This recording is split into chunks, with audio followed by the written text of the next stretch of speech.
যে বক্তা কন্ট্যাক্ট করবে ওই বক্তার কোনো দরকার নেই। Boycott boycott.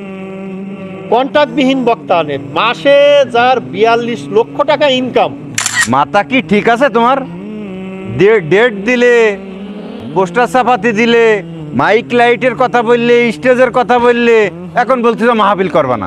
মানে সেই বক্তা যদি 70,000 করে নেই আর প্রতিদিন যদি নিম্নপক্ষে দুটো মাহফিল থাকে, টানা 3 মাস হলে 1,26 লাখ।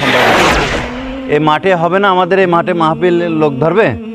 দেখো দিন একটু দেখো। আমাদের মাঠ যে বড়, তা ইনশাল্লাহ লোকজন ধরে যাবে। আর এখানে যদি সমস্যা হয়েই যায়, আমাদের স্কুলের পেছনে বিশাল বাগান রয়েছে, আমরা ওখানে বসার ব্যবস্থা রাখবো। আর মহিলাদের জন্য এই যে মাদ্রাসার পেছনেই বিশাল একটা বাগান রয়েছে, ওখানে আমরা প্রজেক্টরের ব্যবস্থা করে দেবো।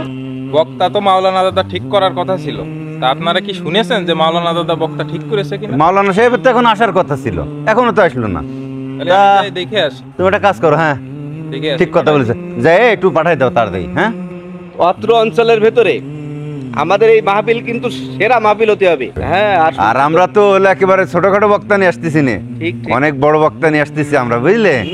তারপর মাইকিং, লাইটিং। ওয়ালাইকুম আসসালাম। এখন তো ঘুম খাওয়া বন্ধ হয়ে গেছে, মাহফিলি ডেট পড়ে গেছে। আপনার সেই বক্তার খবর কি? গতকাল তো তার ফাইনাল দেওয়ার কথা ছিল, ফাইনাল কি দিয়েছে?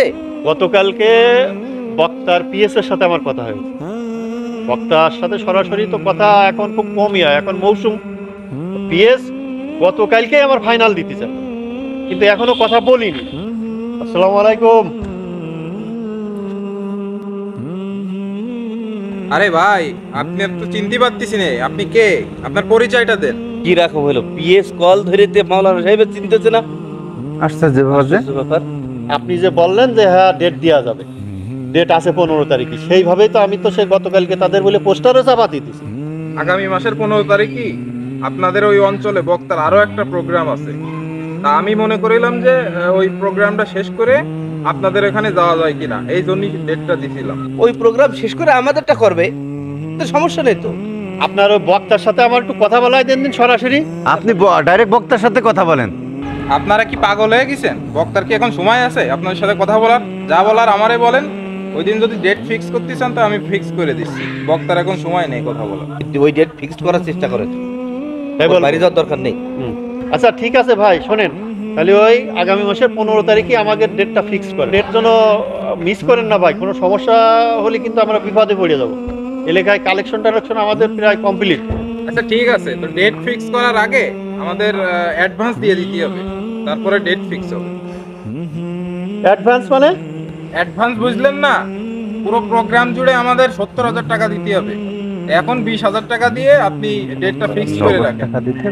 এই শোনেন, আমি বিকাশ নাম্বার দিচ্ছি, কালকের মধ্যেই বিকাশ নাম্বারে 20,000 টাকা দিয়ে ডেটটা বুক করে রাখবেন। আমরা 15 তারিখে না করে যদি পরে করি তাহলে কি চেঞ্জ করা যাবে ডেট? আপনারা বেশি কথা বলেন। আগামী 3 মাস বক্তার একটা ডেটও ফাঁকা নেই, প্রতিদিন নিম্নে 2-3টে করে প্রোগ্রাম রয়েছে। এখন আপনারা 15 তারিখে করলি করেন, না করলি ভাই আপনাদের আর ফোন দেওয়ার দরকার নেই, এত পেশাল পড়ার সময় আমাদের নেই। কি করা কথা? হ্যালো হ্যালো হ্যালো, কেটে দিয়েছে? হ্যাঁ কেটে দিয়েছে। একটা মাহফিলে 70,000, প্রতিদিন 2-3টে করে মাহফিল, এইরকম 3 মাসের ডেট পড়ে গেছে। কোনটা ধরো, এটা হিসেব করো দিন। একটা প্রোগ্রামে 70,000, 70,000, তাহলে দুটোই কত হচ্ছে, কয় টাকা? দুটোই 1,40,000। আর 3টে হলি? 3টে হলি 2,10,000। দুটোই আছে 1,40,000, তাহলে 1,40,000 গুণ 30, 42 লক্ষ। ওরে বাবা, হ্যাঁ 42 লাখ মানে এক মাসে? এক মাসে? তোমার ক্যালকুলেটরে ভুল আছে কেমন দেখো। একটু ভুল নেই। আবার গুণ করে দেখো দিন, আবার একটু গুণ করে দেখো। মাহফিলি 70,000, হ্যাঁ 70,000। প্রতিদিন দুটো করে মাহফিল, তাহলে 7 দুগুণে 14, 1,40,000 প্রতিদিন, তাহলে 30 দিনে 30 লাখ, আর হচ্ছে 3 12 লাখ। 42 লাখই তো হচ্ছে, তাই তো? তাহলে ক্যালকুলেটর ভুল নেই? না না, ঠিক আছে, হ্যাঁ একেবারে ঠিক আছে। 3 মাসে যদি আবার সিরিয়াল থাকে, দেখো দিন শেখর আলী, 3 মাসে কত হচ্ছে? 42 লাখ গুণ 3, 1,26 লক্ষ। ওরে 1,26 লক্ষ। একটা বক্তার 3 মাসে ইনকাম, মানে সেই বক্তার যদি 70,000 করে নেই আর প্রতিদিন যদি নিম্নপক্ষে 2টো মাহফিল থাকে, টানা 3 মাস হলে 1,26,00,000। বসির কাকা, মাওলানা সাহেব, বাদ দেন মাহফিল। এই কন্ট্রাক্টের বক্তা দিয়ে আমরা মাহফিল করব না। মাথা কি ঠিক আছে তোমার? ডেট দিলে, পোস্টার ছাপাতে দিলে, মাইক লাইটের কথা বললে, স্টেজের কথা বললে, এখন বলতেছো মাহফিল করবা না। শোনো, তোমরা হতাশ হয়ে না, ওই বক্তা আমরা আনবো না, কোনো কন্ট্রাক্টের বক্তা আনবো না। মাহফিল 15 তারিখই হবে। পোস্টার তো ছাপাতে দিছি, ওকে তো গতকালকে দিছি, ওরা তো এখনো মনে হয় কাজ শুরু করেনি। আমরা আজকেই বলে দেবো, দিয়ে যে বক্তা কোনো কন্ট্রাক্ট নেয় না, এরকম অনেক বক্তা আছে, অনেক ভালো ভালো বক্তা আছে যারা কোনো কন্ট্রাক্ট করে না, তাদের কিছু খুশি করে দিলেই তারা খুশি হয়ে যায়, তারা চায়ও না। যে বক্তা কন্ট্রাক্ট করবে ওই বক্তার কোনো দরকার নেই। বয়কট। কন্ট্রাক্টবিহীন বক্তা আনে, মাসে যার 42 লক্ষ টাকা ইনকাম।